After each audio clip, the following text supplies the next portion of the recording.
నమస్తే. నేను మీ doctor Mohammed Dawood, astro numerographologist, palmist and face reader. ఇప్పుడు ఈ హాట్ టీవీ ప్రేక్షకులకి అందరికీ స్వాగతం, సుస్వాగతం. ఇప్పుడు గత 10-15 రోజులుగా మూడో ప్రపంచ యుద్ధం వస్తుంది, మూడో ప్రపంచ యుద్ధం వస్తుందని అందరూ పేపర్లో రాయటము, ప్లస్ ఏదో మన పుతిన్ గారు న్యూక్లియర్ వెపన్స్ ఆ డాక్యుమెంట్స్ మీద డ్రాప్ చేశారని, యుద్ధం వస్తుందని చాలామంది అన్నారు. నాకు కూడా చాలామంది ఫోన్లు చేసి ఏమండి థర్డ్ వరల్డ్ వార్ వస్తుందా అని చాలామంది అడగటం జరిగింది. దీని మీద నేను రీసెర్చ్ చేసి థర్డ్ వరల్డ్ వస్తుందా రాదా, ఏది జరిగినా గ్రహ ప్రభావమే. కాకపోతే మనం దాని మీద గ్రహాలని మనం అంత బాగా విశ్లేషించలేము, మన కెపాసిటీకి అందది. కాబట్టి కొంతమంది చెప్పలేకపోయారు. అన్ని విషయాలు ఏదైనా కూడా జాతకం ప్రకారంగా గ్రహ ప్రభావం యొక్క ప్రభావం చాలా ఎక్కువగా ఉంటుంది. ఇప్పుడు ఈ ఊహాగానాలు ఎందుకు వచ్చినాయి? అదీ కాక ఈ వార్ ఇజ్రాయెల్ వర్సెస్ పాలస్తీనా, ముఖ్యంగా రష్యా వర్సెస్ యుక్రెయిన్ వార్ జరుగుతుంది. ఇప్పుడు వరకు 1000 డేస్ నుంచి జరుగుతుంది కంప్లీట్. ఇప్పటికి 1000 డేస్ అయింది. ఇప్పుడు దీనివల్ల వీళ్ళు వేరే వాళ్ళకి వీళ్ళకి యుక్రెయిన్ వాళ్ళకి ఏదో సరఫరా చేస్తున్నారని, అందువల్ల రష్యన్ వాళ్ళు న్యూక్లియర్ పాలసీని మార్చుకున్నారని చెప్తున్నారు. దానివల్ల థర్డ్ వరల్డ్ వస్తుందని పేపర్లో కూడా రాశారు. ఇప్పుడు దీని గురించి మనం విశ్లేషిద్దాం. ఎందుకంటే ఇక్కడ ముఖ్యంగా జూపిటర్ గురువు రెట్రోగ్రేడ్ అయ్యాడు. జూపిటర్ అనే అతను గురువు ఫైనాన్షియల్ మేనేజ్మెంట్, మన బుద్ధి, మన జ్ఞానం, మన సంపద, వీటన్నిటికీ కారకుడైనటువంటి జూపిటర్ రెట్రోగ్రేడ్ అయ్యాడు. ఆ తర్వాత మనకి ప్రొఫెషన్, న్యాయం, ధర్మం, వీళ్ళన్నింటికీ చూసేది శాటర్న్ కూడా రెట్రోగ్రేడ్ ఉన్నాడు మొన్నటి వరకు. ఈ శాటర్న్ 15th నవంబర్కి రెట్రోగ్రేడ్లో నుంచి జనరల్ మామూలుగా వచ్చాడు. అంటే కార్తీక పౌర్ణమి రోజున శాటర్న్ డైరెక్ట్ అయ్యాడు. ఆ తర్వాత ఇంకొక ప్లానెట్, ముఖ్యమైన ప్లానెట్, యుద్ధంకి సంబంధించిన ప్లానెట్ కుజుడు, యుద్ధకారకుడు, యాక్టివ్, అగ్రెసివ్, బ్లడ్, వార్, ఇలాంటి కుజుడు కూడా మనకి నీచపడి రెట్రోగ్రేడ్ అయ్యాడు. ఈయన ఎప్పుడూ లేకుండా ఇప్పుడు ఏంటంటే ఒక 7 months వరకు కుజుడు స్తంభన జరుగుతుంది. ఇది రెట్రోగ్రేడే. కొంతకాలం మిథునంలోకి వెళ్ళి మిథునం నుంచి మళ్ళీ కుజుడు మళ్ళీ కర్కాటకంలోకి వస్తాడు. అందువల్ల గ్రహ ప్రభావం బాగా లేదు కాబట్టి ఇలాంటి ఊహాగానాలన్నీ జరిగే అవకాశాలు ఎక్కువగా ఉంటాయి. ఇది ముఖ్యంగా శాటర్న్ 15th కార్తీక పౌర్ణమి రోజున డైరెక్ట్ అయ్యారు. ఇక అప్పటి నుంచి కొన్ని పరిస్థితులన్నీ మార్చుకుంటూ వస్తున్నాయి. అలాగే సన్ కూడా మొన్నటి వరకు 15th వరకు ఇక్కడ నీచబడ్డాడు. అందువల్ల ఈ పరిస్థితులు ఉండటం వల్ల గత వారం 10 రోజులుగా ఇవన్నీ కూడా ఈ థర్డ్ వరల్డ్ వార్ రావటం వస్తుందని అనుకోవటం, ప్లస్ పుతిన్ గారు సైన్ పెట్టడం, ఇవన్నీ జరిగినాయి. కాకపోతే ఈ యుద్ధ వాతావరణం మాత్రం ఇవన్నీ ఇంటర్నేషనల్ సబ్జెక్ట్ చెప్పాలంటే కొంచెం ఎలివేటెడ్గా చాలా రీసెర్చ్ చేయాలి. ఈ శాటర్న్ రెట్రోగ్రేడ్ నుంచి డైరెక్ట్ అవటం వలన నవంబర్ 15th నుంచి కొంతవరకు పరిస్థితుల్లో మార్పు వస్తుంది. శాటర్న్ ధర్మకారకుడు, న్యాయం, ధర్మం ఉంటుంది. ఆ తర్వాత ఈ జూపిటరు ఫిబ్రవరి 5th వరకు, ఫిబ్రవరి 4th వరకు రెట్రోగ్రేడ్లో ఉంటాడు. తర్వాత 5th నుంచి డైరెక్ట్ అవుతాడు, ఫిబ్రవరి 5th. అందువల్ల జూపిటర్ ఫిబ్రవరి 4th వరకు జూపిటర్కి పర్వాలేదు. జూపిటరు నవగ్రహాలలో చాలా ముఖ్యమైన ప్లానెట్. అందువల్ల జూపిటరు రెట్రోగ్రేడ్ అవటం వల్ల ఫిబ్రవరి 4th వరకు కొంచెం పరిస్థితులన్నీ ఈ ఫైనాన్షియల్గా ఇప్పుడు చూడండి, గత సెప్టెంబర్ నుంచి కూడా అక్టోబర్ 1st నుంచి కూడా ఫైనాన్షియల్ స్టేటస్ కూడా చాలా బాగాలేదు. స్టాక్ మార్కెట్ కూడా చాలా బాగా పడిపోయింది. ఎక్కడ చూసినా మొన్న ఈ మధ్యన ఈనాళ్ళు చేశారు, 8,75,000 కోట్ల రూపాయలు ఆవిరైపోయింది అన్నారు. ఎందుకంటే ధనకారకుడు అమౌంట్, దీనికి కారకుడైనటువంటి గురువు రెట్రోగ్రేడ్ అయ్యి బలాన్ని కోల్పోయాడు. ఆ బలాన్ని కోల్పోయినప్పుడు స్టాక్ మార్కెట్ పడిపోతూ ఉంది. మన 2,000 పాయింట్లు, 500 పాయింట్లు అలా పడిపోతుంది. ఇది ఏమైనా కానీ అప్ టు ఫిబ్రవరి 4 వరకు అలా ఉంటుంది. 5 ఫిబ్రవరి నుంచి జూపిటరు డైరెక్ట్ అవుతాడు. సాటర్న్ ఆల్రెడీ డైరెక్ట్గా ఉన్నాడు. అందువల్ల ఈ కుజుడు కూడా కొంతకాలం డైరెక్ట్ అవుతాడు. ఫిబ్రవరి 5 నుంచి పరిస్థితులన్నీ చాలా బాగా ఉంటాయి. అందువల్ల ఈ ప్రాబ్లమ్స్ అన్నీ కూడా ఈ వార్ లైక్ ఇదన్నీ కూడా కొంచెం తగ్గుముఖం పట్టే అవకాశాలు ఎక్కువగా ఉంటాయి. ఆ తర్వాత మార్చ్ 30కి సాటర్న్ ఇక్కడికి వస్తాడు. మార్చి 30కి తర్వాత మే 15కి జూపిటరు మిథున రాశికి వస్తారు.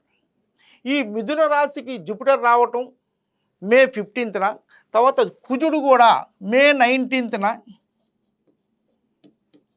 సింహరాశికి రావటం. ఈ రావటం వల్ల అప్పుడు ఈ యుద్ధ వాతావరణం పూర్తిగా తొలగిపోతుంది. ఆ తర్వాత అలాగే ఈ రాహు కూడా మే మే మే మే 19కి రాహు కుంభరాశిలోకి వస్తాడు. ఈ కేతు కూడా సింహరాశిలోకి వస్తాడు. రాహు కుంభరాశిలో రావటం, కేతు సింహరాశిలో రావటం, జూపిటర్ మిథున రాశిలో ఉండటము, రాహు కుంభరాశిలో ఉండటం. ఇలా ఈ జూపిటర్కి రాహుకి సంబంధం ఏర్పడటం వల్ల సంపద పెరుగుతుంది. ఎప్పుడైతే మార్చి 30న సాటర్న్ మీనరాశిలోకి వెళ్ళారో ఇలాంటి ఈ యుద్ధ వాతావరణం అంతా వెళ్ళిపోతుంది. మే 15 తర్వాత చాలా వరకు పరిస్థితులన్నీ ఇదైపోతాయి. ఆ తర్వాత ఈ మెయిన్ ప్లానెట్స్ ఈ 4 రాహువు, కేతువు, శని, జూపిటర్ వీటి మీదే ఆధారపడి ఉంటాయి. ఎందుకంటే ఈ చాలా రోజులు ఉంటాయి.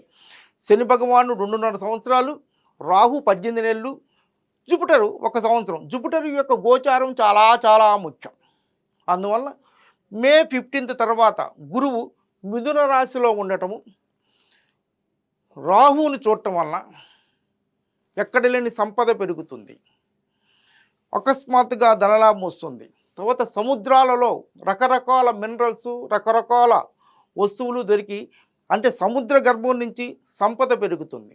తర్వాత జూపిటర్కి రాహుకి సంబంధం ఉండడం వల్ల అకస్మాత్తుగా ఈ టెక్నాలజీ రంగంలో చాలా మార్పులు వస్తాయి.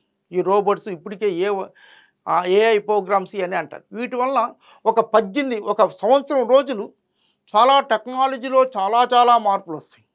దానివల్ల ఇన్కమ్ పెరుగుతుంది.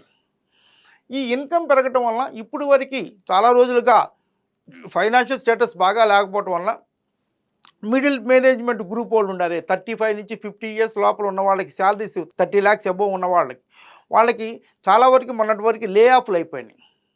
ఈ మే 15 నుంచి సంపద పెరగటం వల్ల జూపిటర్కి రాహుకి సంబంధం ఉండటం వల్ల ఈ కంపెనీస్లో ఇన్కమ్ పెరుగుతుంది. జనరల్గా ప్రభుత్వాలకు కూడా ఇన్కమ్ పెరుగుతుంది, జీడిపి పెరుగుతుంది, పర్ క్యాపిటా ఇన్కమ్ పెరుగుతుంది. ప్లస్ మిడిల్ మేనేజ్మెంట్లో ఎవరైతే ఇప్పుడు లే ఆఫ్లు అయినాయో వాళ్ళందరికీ ఎంప్లాయ్మెంట్ వస్తుంది. ఫైనాన్షియల్ స్టేటస్ ప్రపంచవ్యాప్తంగా చాలా బాగా ఉంటుంది. ముఖ్యంగా ఈ రాహుకేతులు కూడా మే 19 ఆ ప్రాంతాన్న రావటం. తర్వాత కుజుడు కూడా 7th జూన్కి సింహరాశికి వస్తాడు. కుజుడు ఈ వార్ లైక్ ఇదనమాట. ఆయన అగ్రెషన్, బ్లడ్, వార్ ఇవన్నీ. ఆయన కూడా ఈ నీచంలో నుంచి సింహరాశిలో ఫ్రెండ్లీ హౌస్లోకి వస్తాడు. అందువల్ల మే 15 నుంచి తర్వాత ముఖ్యంగా జూన్ నుంచి ప్రపంచవ్యాప్తంగా ప్రశాంతమైన వాతావరణం ఏర్పడుతుంది. ఇంతకుముందు ఎలా పరిస్థితులు ఉన్నాయో ఆ పరిస్థితికి వస్తుంది. అక్కడ ఇరాన్, ఇజ్రాయిల్, పాలస్తీనా ఇవి కూడా తగ్గిపోతాయి. అందరూ కూడా ప్రశాంతమైన వాతావరణం, ఇంతకుముందు ఎలా ఉండేదో ప్రశాంతమైన వాతావరణం ఉండే అవకాశాలు ఎక్కువగా ఉన్నాయి. ముఖ్యంగా ఇప్పుడున్న ప్లానెటరీ పొజిషన్ పక్కన కొంచెం ఇలాంటి వార్ లైక్ ఇది వస్తుందని భయపడటమే కానీ థర్డ్ వరల్డ్ వార్ రాదు. ఇది ఉన్నా కూడా చాలా వరకు తగ్గిపోతుంది. మే వరకు పూర్తిగా తగ్గిపోయే అవకాశాలు ఉన్నాయి. జూన్ నుంచి నార్మల్ స్టేజ్కి వచ్చే అవకాశాలు ఎక్కువగా ఉన్నాయి. మే నుంచి ఇక్కడ రాహు కుంభరాశిలోను, కేతు సింహరాశిలో రావటం వల్ల అన్ఎక్స్పెక్టెడ్ గ్రోత్ ఏర్పడుతుంది.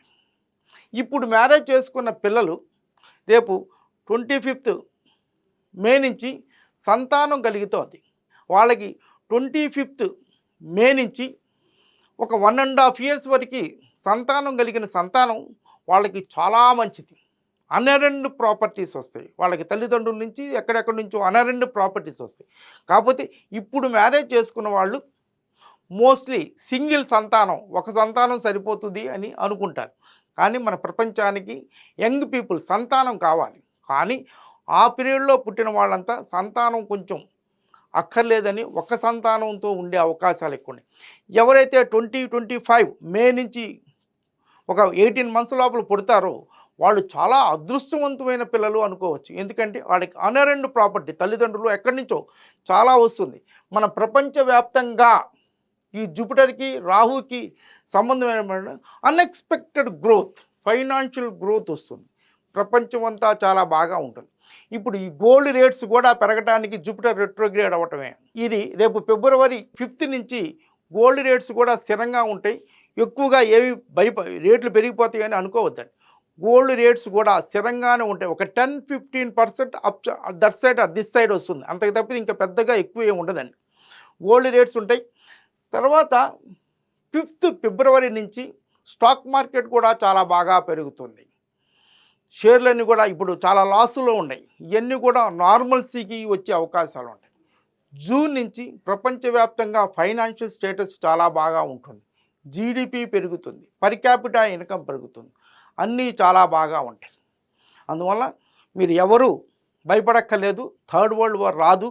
ఇది ఓన్లీ యుద్ధ వాతావరణం అప్పుడు February 4th వరకే ఉంటుంది. ఇది నేను మీరే న్యూమరాలజిస్ట్ అనే ఒక బుక్ రాశానండి.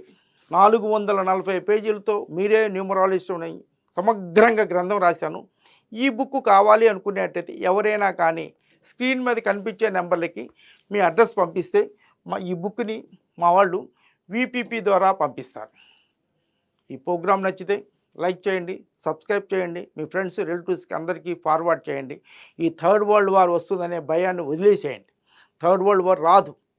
February 5th నుంచి స్టాక్ మార్కెట్ పెరుగుతుంది, గోల్డ్ రేట్స్ కూడా స్థిరంగా ఉంటాయి, సంపద పెరుగుతుంది, ఇండస్ట్రీస్ పెరుగుతాయి, ప్రొడక్టివిటీ పెరుగుతుంది, ప్రజల యొక్క జీవన విధానంలో చాలా మార్పులు జరిగి చాలా ప్రోగ్రెసివ్గా ఉంటారు. God bless you all.